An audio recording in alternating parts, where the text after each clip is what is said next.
The blizzard swallowed Naomi Fletcher whole. She couldn't feel her fingers anymore. Couldn't feel her feet.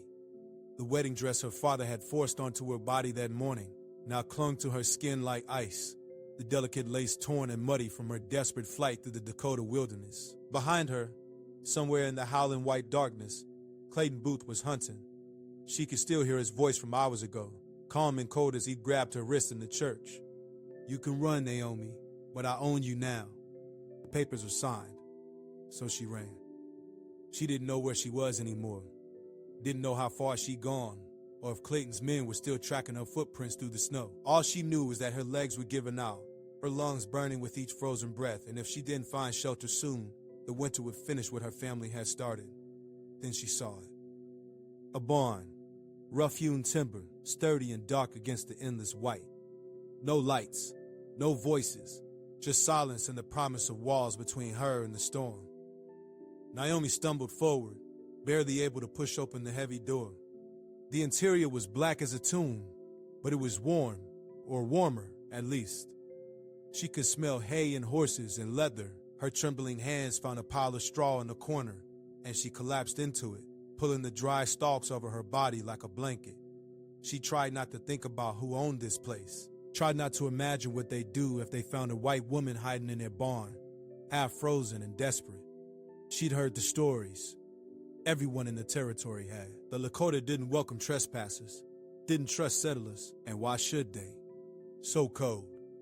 As consciousness began to slip away, Naomi pressed her face into the hay and whispered a prayer she didn't believe anyone would hear. Then the darkness took her. When she woke, the world was gray with early dawn, and she was not alone. Naomi's heart stopped.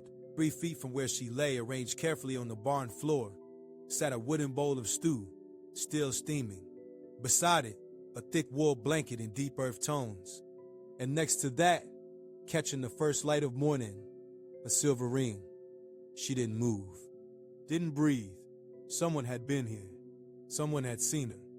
Someone had stood over her sleeping body in the darkness, and instead of dragging her out, instead of calling for help or raising an alarm, they'd left gifts. Naomi's eyes darted to the barn door. It was closed. No sounds came from outside except the wind and the soft movements of horses in their stalls. Whoever had come was gone. Her shaking hand reached for the bowl. The stew was venison, rich and warm. The blanket was softer than anything she'd ever owned. But it was the ring that made her chest tighten with something she couldn't name. Someone knew she was here, and they were protecting her. Naomi ate the stew with trembling hands, each bite a small miracle of warmth spreading through her frozen body. She shouldn't trust it. Shouldn't trust any of this. But starvation made decisions easier, and the food was real, solid, life-giving. When the bowl was empty, she wrapped herself in the blanket and finally allowed herself to study the ring.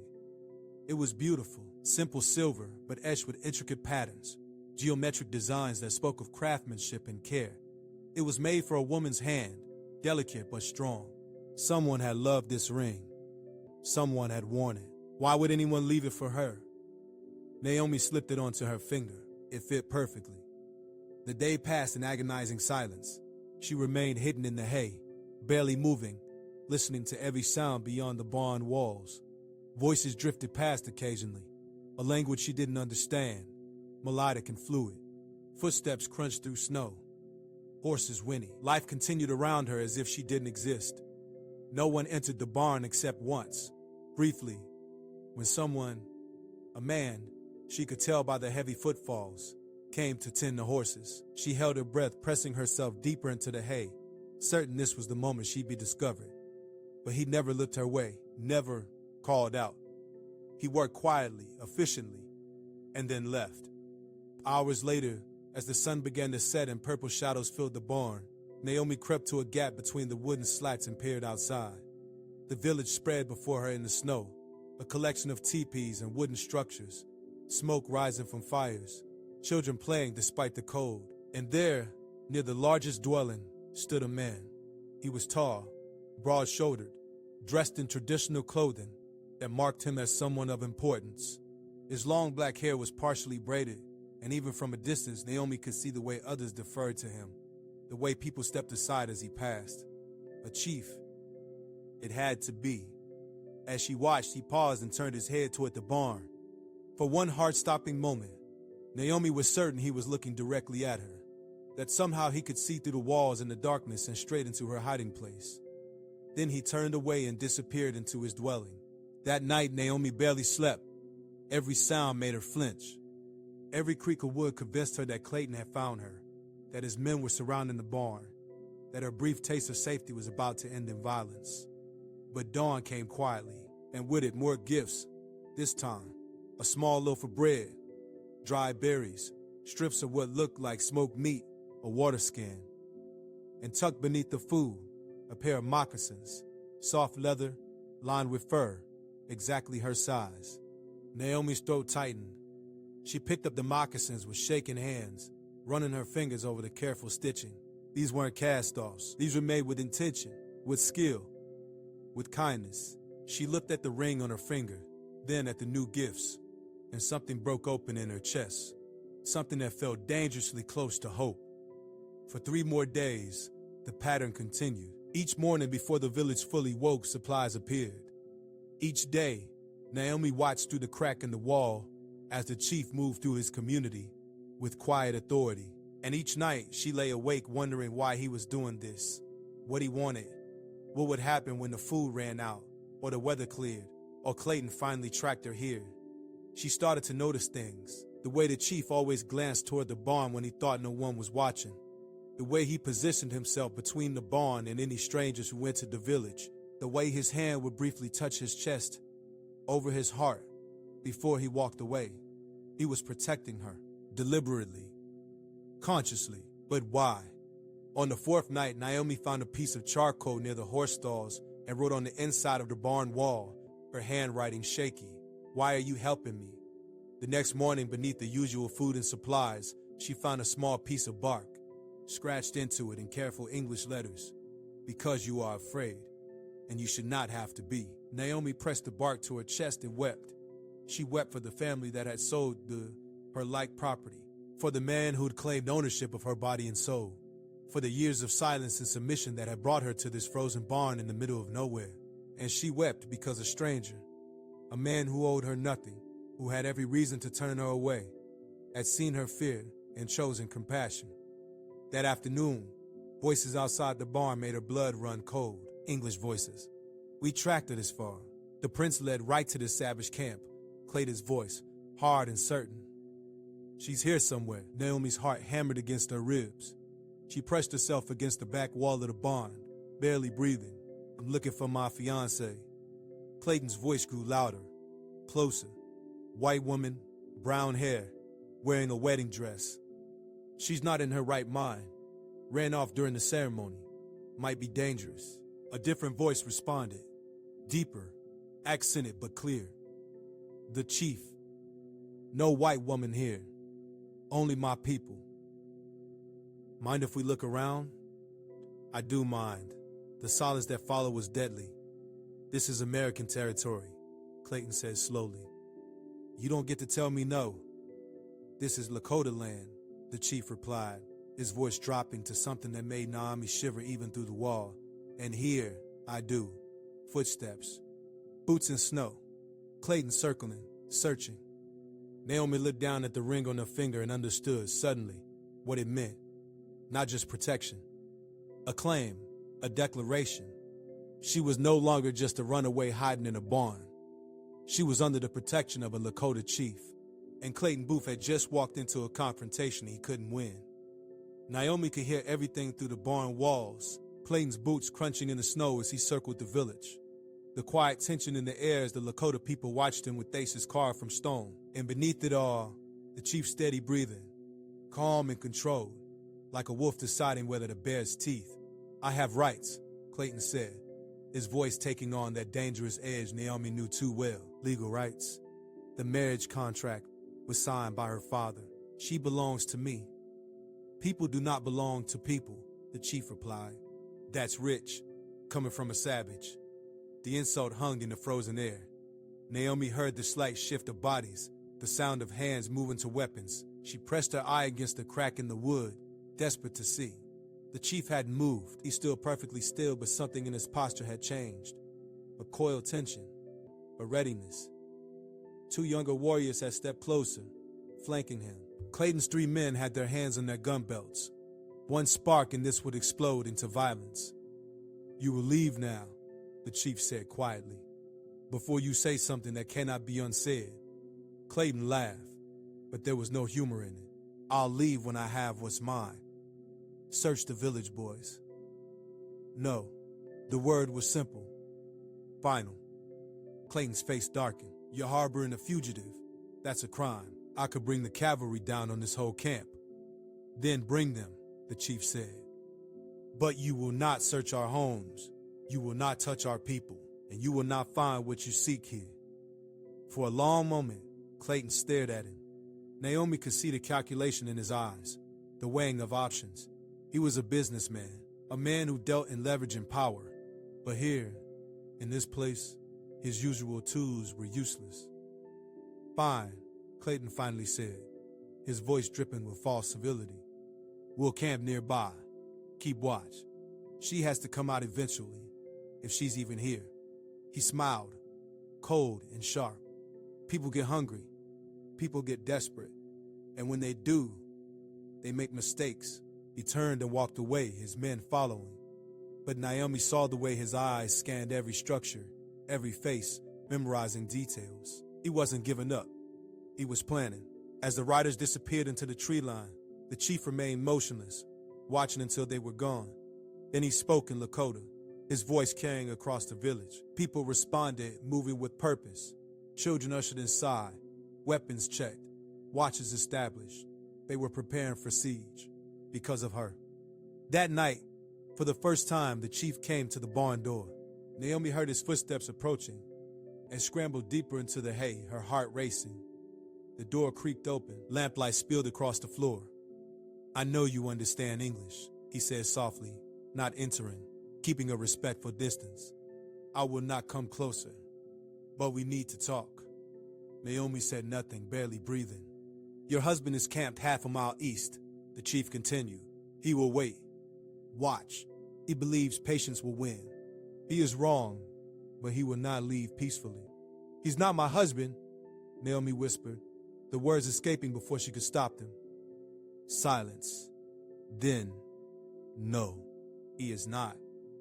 The chief shifted, and in the lamplight, Naomi could see his profile. Strong features, a scar along his jaw, eyes that seemed to carry the weight of difficult decisions. "My name is Takoda White Eagle," he said. "I am chief of this band, and I need you to know what that ring means." Naomi looked down at the silver band on her finger, still there after 5 days, as if it had always belonged. "It was my wife's," Takoda said quietly. "Kimimela.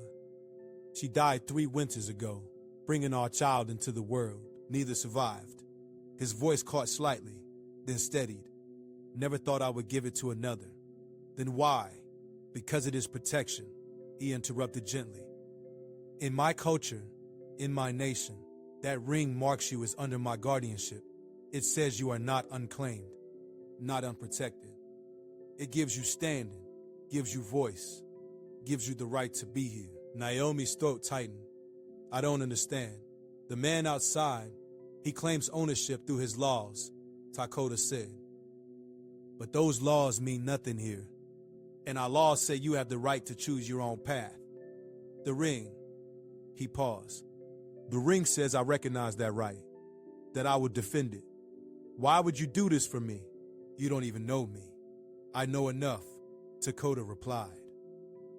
"I know you were willing to freeze to death rather than return to him. I know you sleep with your hands curled into fists, ready to fight even in your dreams.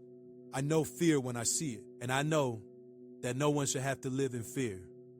Tears slipped down Naomi's cheeks. She wiped them away quickly, angry at her own weakness. "You have choices now," Takoda said. "I can give you a horse, supplies, a route west where you cannot follow. You can leave tonight and disappear. Many have done this before.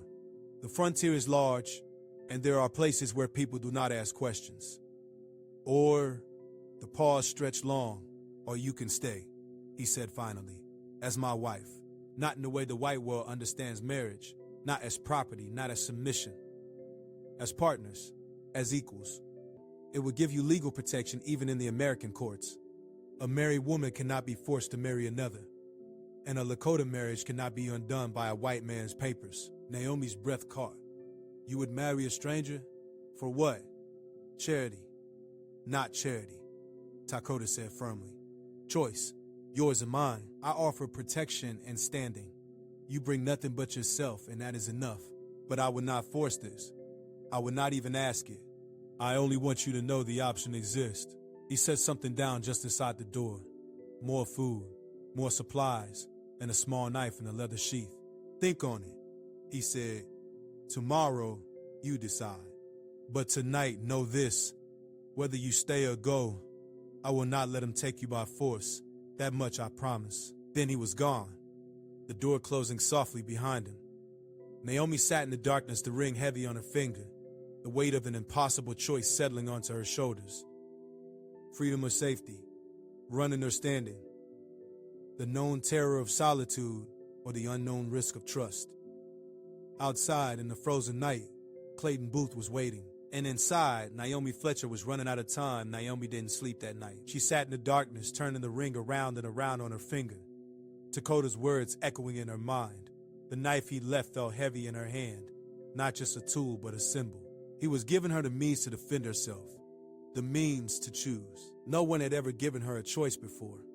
Her father had chosen her husband. Clayton had chosen her fate. Even her escape had been pure desperation, not choice. Just the instinct to survive. But this was different. She could run, take the horse and supplies and disappear into the vast wilderness, reinvent herself somewhere far away where no one knew Naomi Fletcher, where she could be anyone, start fresh. The frontier was full of people running from their past. Or she could stay, marry a man she'd never spoken to face to face, trust a stranger with not just her safety, but her entire future. Become part of a world she knew nothing about, a culture that wasn't hers, a life completely foreign. Both options terrified her. But as dawn approached and gray light filtered through the barn slats, Naomi realized something.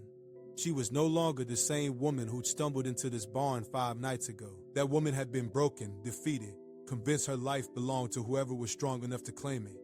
This woman, the one who'd survived the blizzard, who'd hidden and endured and watched the chief risk everything for her. This woman was different. This woman could choose. When Takoda approached the barn that morning, Naomi was waiting by the door.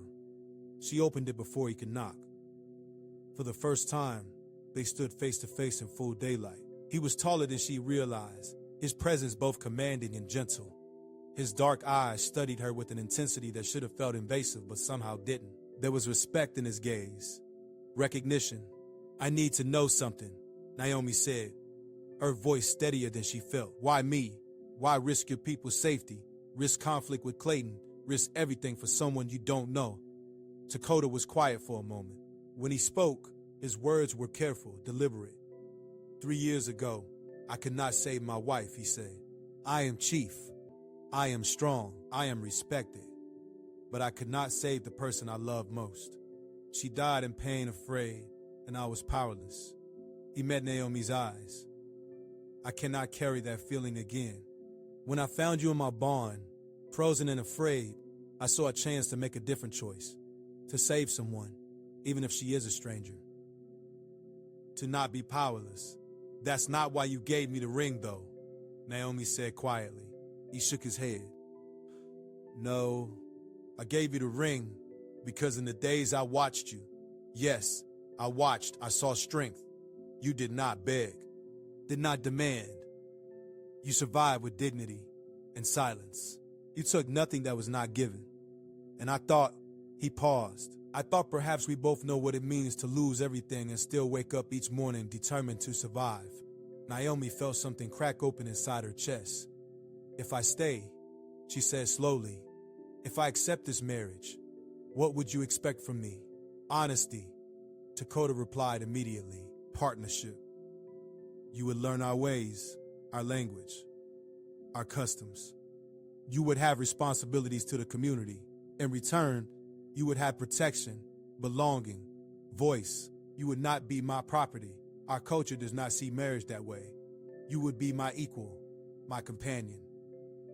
Nothing more would be required unless you chose to give it. And if it doesn't work, if I can't adapt, or you regret this, or then we make new choices, he said simply. Life is long. People change. We will face that if it comes. Naomi looked past them at the village.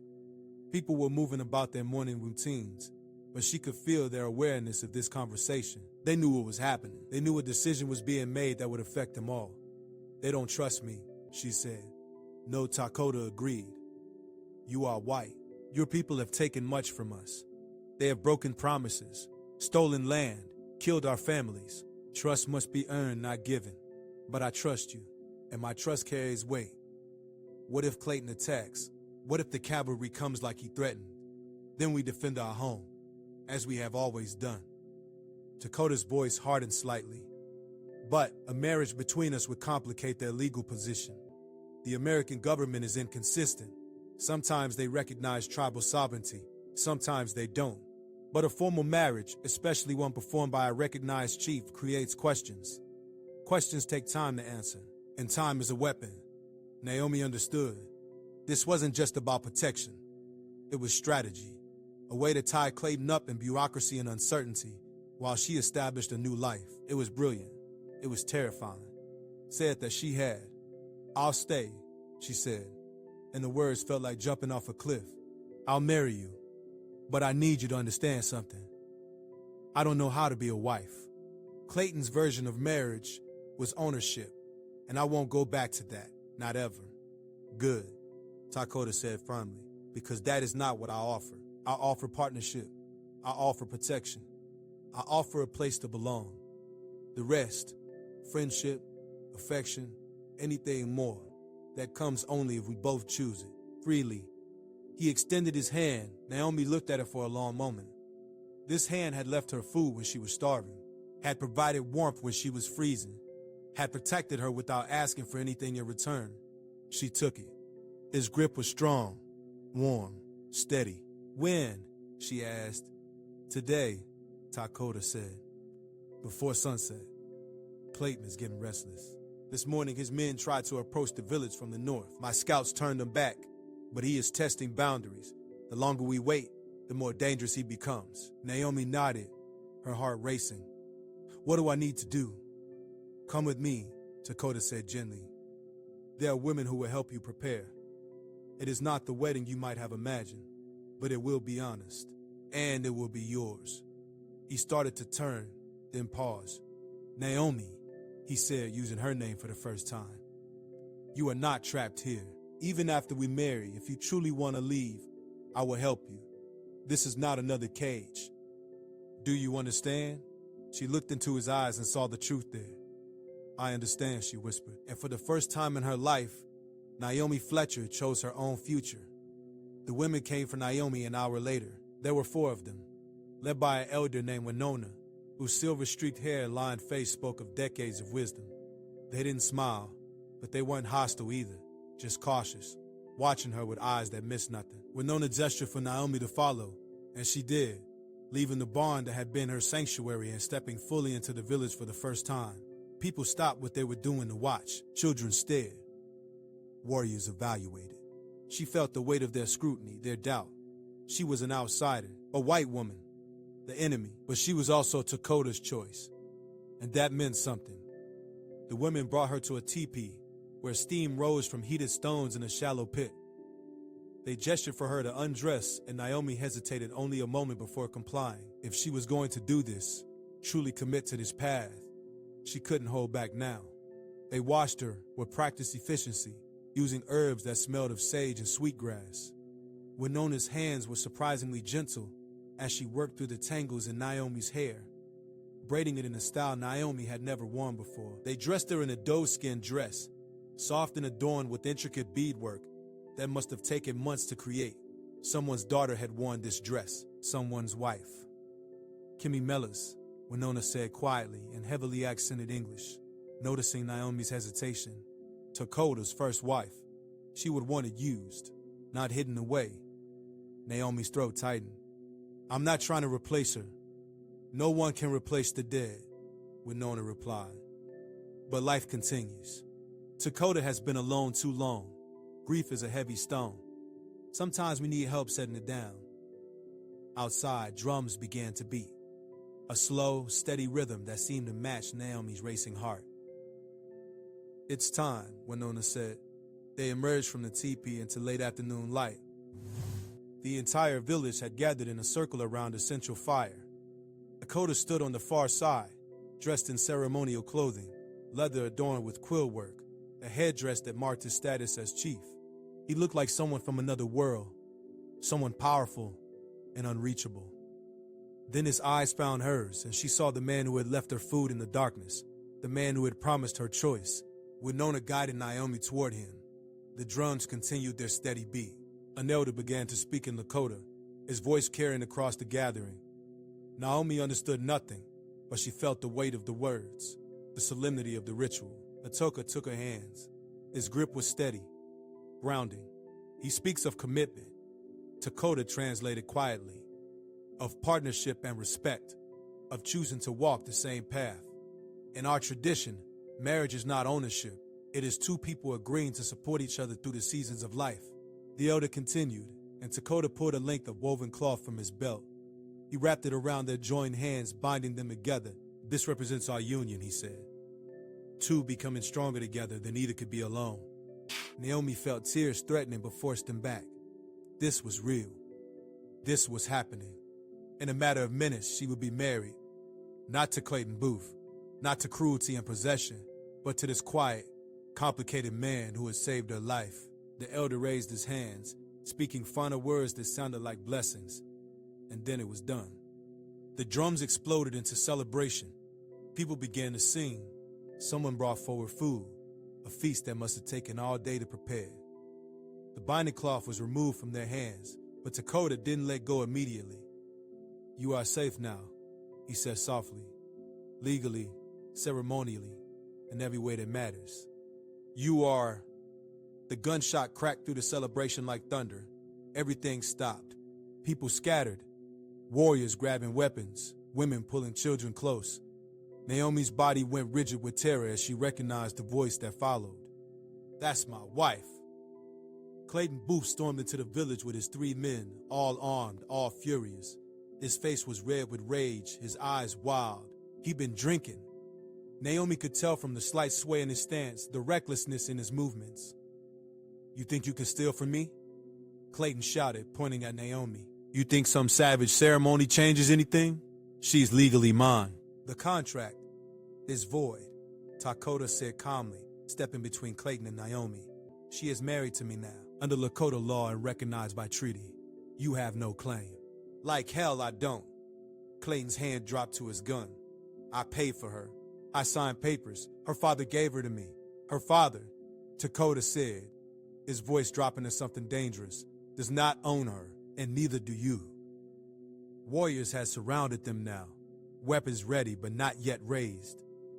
This was a knife's edge. One wrong move and blood would spill. Naomi knew she should stay silent, should let Takoda handle this. But something in her refused to hide anymore. She'd been silent her whole life. Silent when her father arranged the marriage. Silent when Clayton grabbed her wrists. Silent when everyone made decisions about her future without asking what she wanted. Not anymore. She stepped forward, past Takoda, and faced Clayton directly. "I am not your wife," she said, her voice shaking but clear. "I never was. I never will be. I don't care what papers were signed or what promises were made. Those were never my choices. This," she gestured to Takoda, to the village, to the life she was choosing. "This is my choice." Clayton's face twisted with something ugly. "You stupid girl. You think these savages will protect you? You think the government will recognize this farce of a marriage? I'll bring the cavalry. I'll burn this whole camp to the ground if I have to. Then you will die trying," Takoda said quietly. The threat hung in the air, real and immediate. Clayton laughed, bitter and sharp. "You can't kill me. You know what happens if a white man dies on tribal land? They'll use it as an excuse to wipe you out. I'm worth more to them dead than alive." He was right, and everyone knew it. The violence could go both ways. "Leave now," Takoda said. While you still can, the woman has made her choice. Honor it. Honor? Clayton spat. From savages. From a whore who... Naomi slapped him. The crack echoed across the village.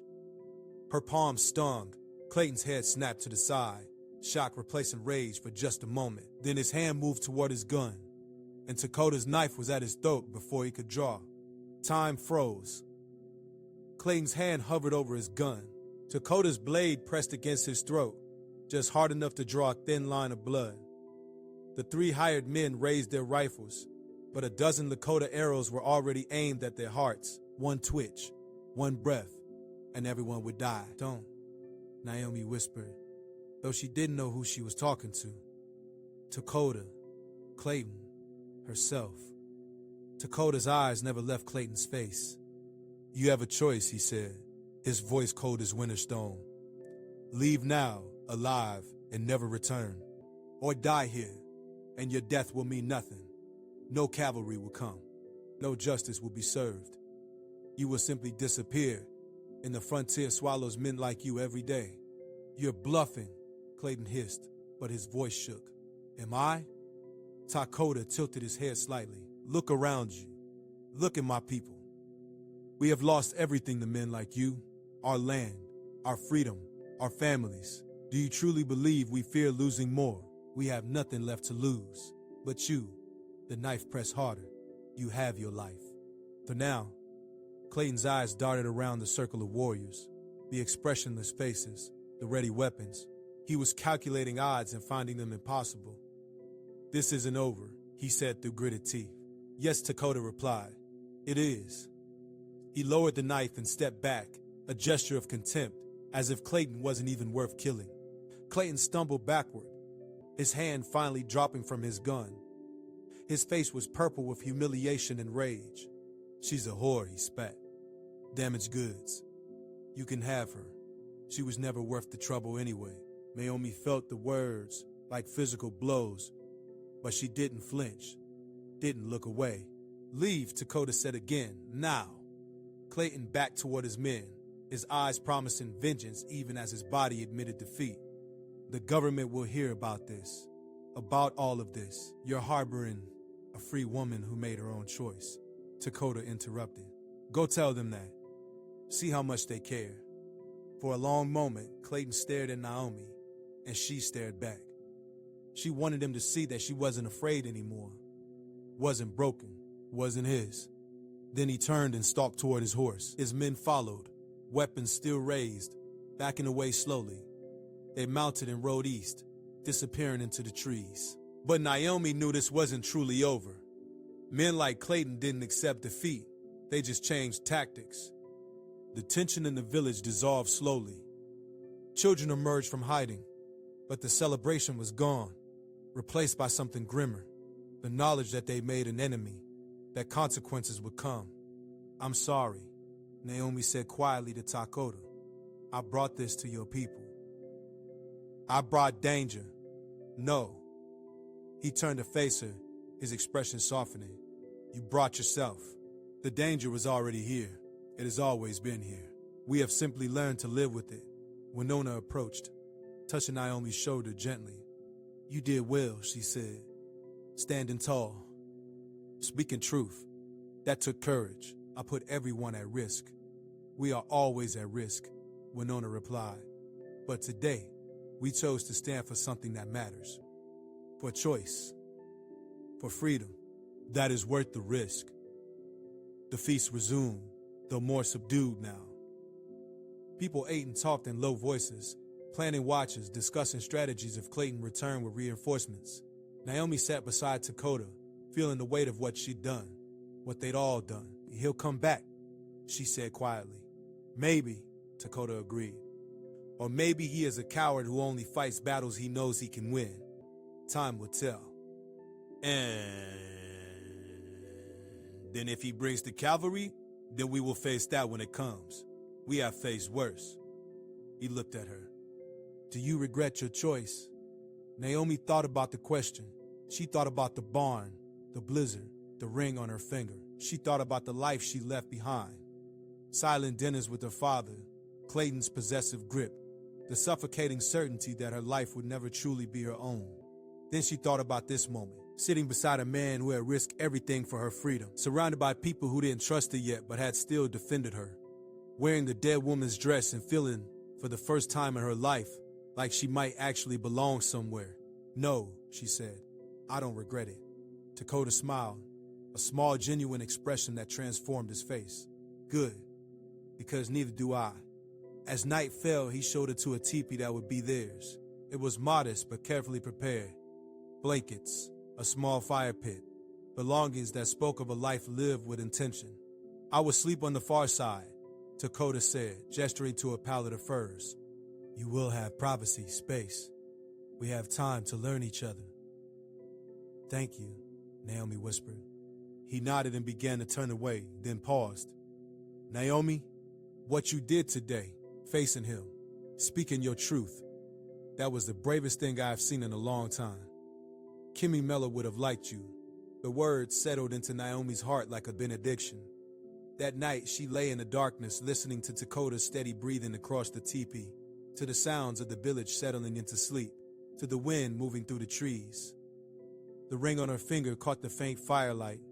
She thought about the barn where she'd hidden just days ago, terrified and broken. She thought about the girl who'd run through a blizzard in a wedding dress, choosing death over submission. That girl was gone. In her place was a woman who had chosen her own path, who had stood up to her abuser, who had married a stranger and found, perhaps, the beginning of something real. She didn't know what tomorrow would bring, didn't know if Clayton would return, if the cavalry would come, if she could truly build a life in this foreign world. But she knew one thing with absolute certainty. She would face it standing up. She would face it with her eyes open and her voice ready. She would face it free. As sleep finally claimed her, Naomi Fletcher, now Naomi White Eagle, smiled into the darkness. And when dawn came, painting the sky in shades of gold and pink, she rose to greet it not as a woman hiding in a barn, but as a woman walking toward her own life. The transformation was complete. The story had just begun.